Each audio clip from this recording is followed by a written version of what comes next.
বলেন আল্লাহু আকবার। কিন্তু মানুষ যখন কবরে যায় কলমা পড়তে হয় কি হয় না? ঈমান। কিন্তু আমার নবী যদি আমাদের মতো মানুষ হয়ে থাকেন, তিনি কাল কলমা পড়ে কবরে গিয়েছেন। প্রশ্ন বুঝতে কোনো কষ্ট হয়? আমরা তো কলমা পড়ি কোথায় যেতে চাই? কবর। জোরে বলুন, আমরা কি পড়তে হবে? কলমা শরীফ পড়ে অবশ্যই আমাদেরকে যেতে হবে কোথায়? কবরে। কিন্তু আমার নবী যদি আমাদের মতো মানুষ হয়ে থাকেন, তাহলে মুহাম্মদুর রাসূলুল্লাহ কি কার কলমা পড়ে তিনি কবরে গিয়েছেন? আল্লাহর নবীর কলমা ছিল লা ইলাহা ইল্লাল্লাহু ইন্নী রাসূলুল্লাহ। চিৎকার দিয়ে বলেন সুবহানাল্লাহ। আল্লাহর নবী বলেছেন লা ইলাহা ইল্লাল্লাহ, আল্লাহ ছাড়া কোনো মাবুদ নাই। ইন্নী রাসূলুল্লাহ, নিশ্চয় নিশ্চয় আমি আল্লাহর রাসূল। জোরে বলেন সুবহানাল্লাহ। এই জন্য সমাজে রয়েছে নিজে যাকে বড় বলে বড় সেই নয়। বলেন, নিজে যাকে বড় বলে বড় সেই নয়, দশে যাকে বড় বলে বড় সেই হয়।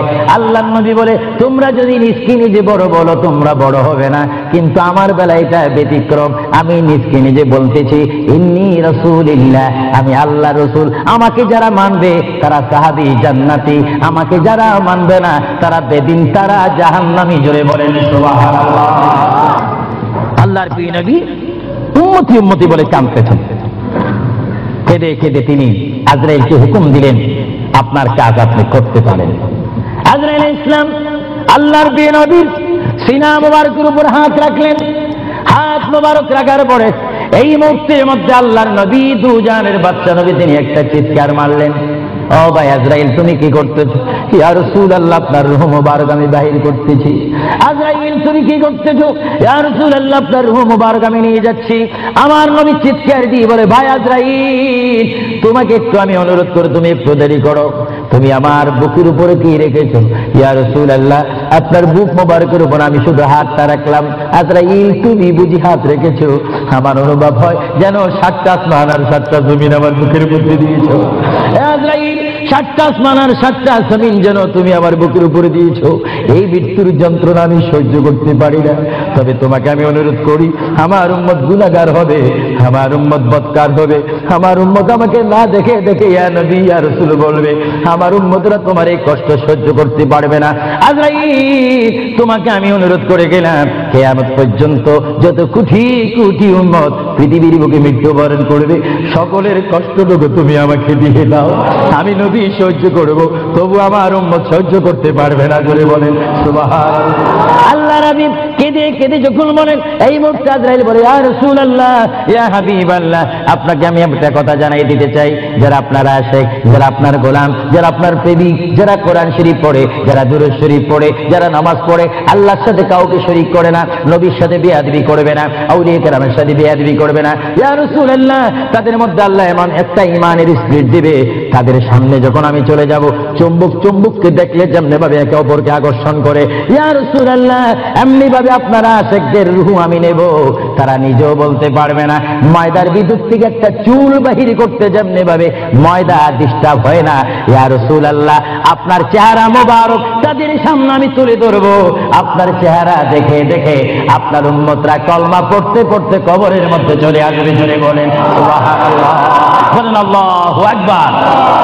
আল্লাহর প্যারা নবী মুহাম্মদ রাসূলুল্লাহ রূহ মুবারক নেওয়া হলো। বুঝেন, যদি নবীও চলে যেতে হয় সেখানে তো আপনার থাকার কোনো ব্যবস্থা নেই। চিন্তা করেন আপনার ঘরটা কত লক্ষ টাকার, আপনার অবস্থান কত কোটিপতি শিল্পপতি, সব মিথ্যা, সব বানোয়াট আমার আপনার পর হবে, কিচ্ছু সঙ্গে যাবে না। একমাত্র রাসূলুল্লাহর সুন্নাত, আল্লাহর হুকুম, রাসূলুল্লাহর আদর্শ আমার আপনার কবর ও হাসরের নাজাতের ফয়সালা হবে। চিৎকার দিয়ে বলেন সুবহানাল্লাহ। মুহাম্মদ রাসূলুল্লাহর রূহ মুবারক নেওয়া হলো, নিয়ে গেলেন। সাহাবায়ে কেরামের মধ্যে চিৎকার শুরু হলো, প্রিয় নবী চলে গেলেন। আল্লামা শাহেদ আব্দুল হক মুহাদ্দিস নবী মাদারিজুন নবুয়তের মধ্যে তিনি বলেন বিশ্বের শ্রেষ্ঠতম ক্লাস নম্বর 1 মুহাদ্দিস, যার সিনার মধ্যে লক্ষ লক্ষ হাদিস মুখস্থ ছিল। তিনি মাদারিজুন নবুয়ত ফারসি কিতাবের মধ্যে তিনি লেখেন, মুহাম্মদ রাসূলুল্লাহর রূহ মুবারক যখন নেওয়া হলো, আল্লাহর পেয়ারা হাবিবের রূহ মুবারক নিয়ে আজরাইল প্রথম আসমানে চলে গেলেন। জোরে বলেন কোথায়? প্রথম আসমানে গেল, দ্বিতীয়, তৃতীয়, চতুর্থ, পঞ্চম, ষষ্ঠ, সপ্তম আসমানে যখন চলে গেল, ওই সপ্তম আসমানে যাওয়ার পরে আল্লাহ রাব্বুল আলামিন হাকামুল হাকিমিনের ওই পাঠানো আজরাইল তিনি চিৎকার দিলেন ফেরেশতাদের মহলের মধ্যে গিয়ে, ফেরেশতাদের কাছে গিয়ে তিনি একটা চিৎকার দিলেন, এই ফেরেশতারা তোমরা একটু আমাকে বিপদ থেকে রক্ষা করো। আমি জীবনে অনেক রূহ নিয়েছি, কিন্তু এমন একটা চিন্তা অনুভব করিনি মুহাম্মদ রাসূলুল্লাহ রূহ মুবারক আমার হাতের মধ্যে এই রূহুর নূরের তাজাল্লি আমি সহ্য করতে পারছি না, তোমরা এই নূরটা একটু গ্রহণ করো। ফেরেশতারা জবাব দিচ্ছে, হে আজরাইল, মুহাম্মদ রাসূলুল্লাহর রূহ মুবারক জায়গার মধ্যে এখানে কোনো জায়গা নাই। এইভাবে আজরাইল আরশ কুরসি লৌহ কলম সব জায়গার মধ্যে গেলেন, লাহুতে গেলেন, মালাকুতে গেলেন, রূহ মুবারক কোথাও রাখার জায়গা নাই।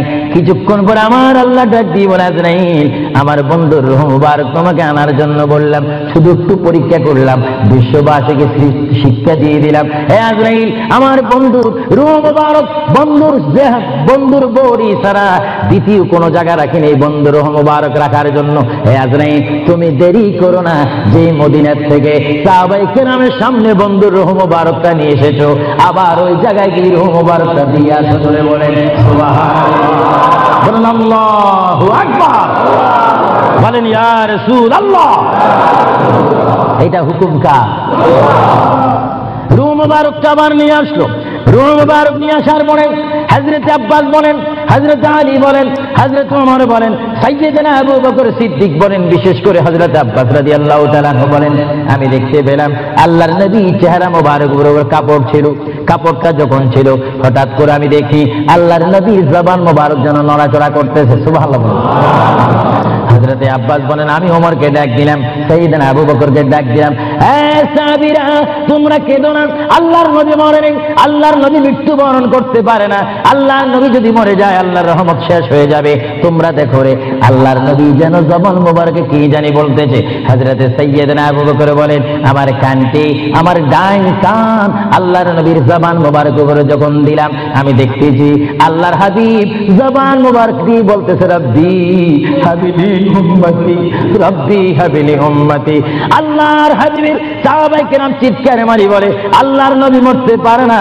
আল্লাহর নবীর কাফন মোবারকের কাপড় যখন একটু সরানো হলো, আমার নবী একটু মুস্কি হাসি দিলেন। সাইয়্যিদনা আবু বকর বলেন, আমি রাসূলের মুস্কি হাসি দেখে একটা ইঙ্গিত পেলাম, আমাকে এই অবস্থাও তোমরা কবর দিতে হবে। জোরে বলেন সুবহানাল্লাহ, আরো জোরে বলেন। সাইয়্যিদনা আবু বকর সিদ্দিক বুঝে গেলেন, আল্লাহর নবীকে গোসল দেওয়া হলো, সব কিছু দেওয়া হলো, জানাজা পড়াইয়ে ইমাম বিহীন আমাদের জানাজা পড়তে হয় ইমামের নেতৃত্বে। 4 তাকবীরের শহীদ কি পড়ে? জানাজা। আরো জোরে বলেন কি পড়ে? ইমাম কি পিছে থাকে না সামনে থাকে? কিন্তু আমার নবীর জানাজা এইভাবে হয়নি। আমার নবীর জানাজা কিভাবে হয়েছে জানেন?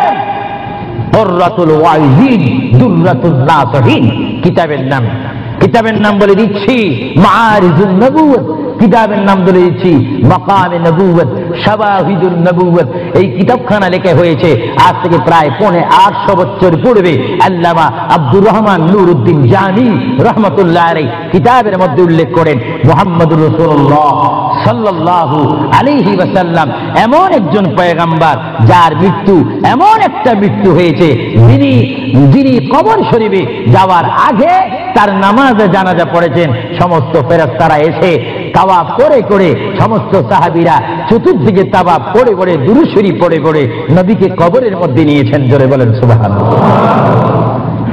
ধরেন নবীর জানাজা, আমাদের জানাজা যেমনি ভাবে পড়া হয়, নবীর জানাজাও তেমনি ভাবে পড়া হয়নি। কারণ আমাদের জন্য, মৃত্যু ব্যক্তির জন্য জানাজা কি ফরজে কিফায়া, আর আমার নবী কি মরা না জিন্দা? আওয়াজ বোঝা যায় নবী মরে গেছে। আরো জোরে বলেন নবী মরা না জিন্দা? আপনার মদিনা শরীফ যান, মরা নবীর কাছে না জিন্দা নবীর কাছে? নামাজে দিয়ে নবীকে সালাম দিচ্ছেন, মরা নবী না জিন্দা নবী?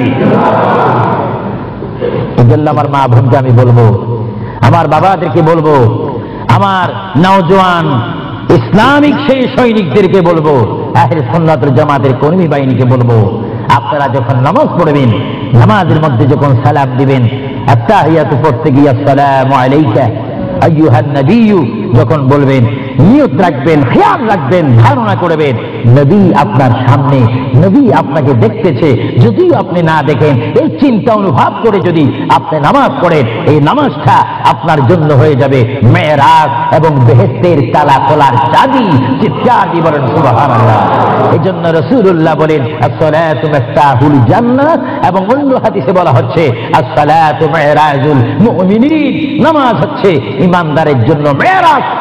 কাদের জন্য মেরাজ? যারা নবী ওয়ালা হয়ে নবীকে মহব্বত করে আল্লাহর ভয়ে নামাজ পড়বে, সে নারী হোক আর পুরুষ হোক, তার জন্য ওই নামাজটা জান্নাতের দরজা খোলার চাবি হয়ে গেল। চিৎকার দিয়ে বলেন সুবহানাল্লাহ। আমরা নামাজ পড়তে চাই কি চাই না? আরো জোরে বলেন চাই কি চাই না? এটা তো শুনি পড়েন আল্লাহ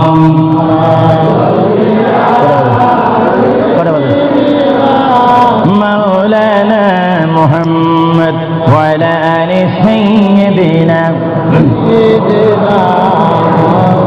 এটা জোরে জোরে মুহাব্বতে বলুন আল্লাহ।